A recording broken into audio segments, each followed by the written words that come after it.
6 নম্বর ওয়ার্ডের অনিল শাকিল আহমেদ মন্ডল, তার নাম করে 3-4টে গুন্ডা এসে বলেছে 1 লাখ টাকা দাবি করেছে।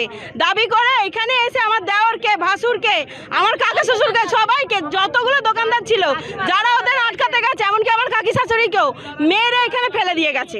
সবাইকে মেরেছে, এমন বিচ্ছিরি করে মেরেছে, তারা মেডিকেল করতে গেছে। আর এই ঘটনা প্রকাশ্যে আসতেই ক্ষোভে ফেটে পড়েন স্থানীয়রা। দুষ্কৃতীদের গ্রেপ্তারি সহ একাধিক দাবিতে রবীন্দ্রনগরের সন্তোষপুর রোড অবরোধ করা হয়। খবর পেয়ে ঘটনাস্থলে আসে বিশাল পুলিশ বাহিনী, নামানো হয় র্যাব। পুলিশের সামনে কাউন্সিলরকে ঘটনাস্থলে আসতে হবে এই দাবি তোলেন বিক্ষোভকারীরা। এরপরে সেখানে আসেন অভিযুক্ত তৃণমূল কাউন্সিলর। কে চেয়েছে বা কিছু আমার অনুগামী বলে না, 6 নম্বর ওয়ার্ডটা পুরোটাই আমার, সবাই জনপ্রতিনিধি আমি 6 নম্বর ওয়ার্ডের। আমি সত্যি বলছি, আমি চিনি না। প্রশাসনকে অনুরোধ করা হয়েছে যত কড়াকড়ি ব্যবস্থা দুষ্কৃতীদের প্রতি নিক, যে দুষ্কৃতীরা এই জিনিসটা করেছে। এই প্রেক্ষিতেই সামনে এসেছে চাঞ্চল্যকর তথ্য। পুরসভা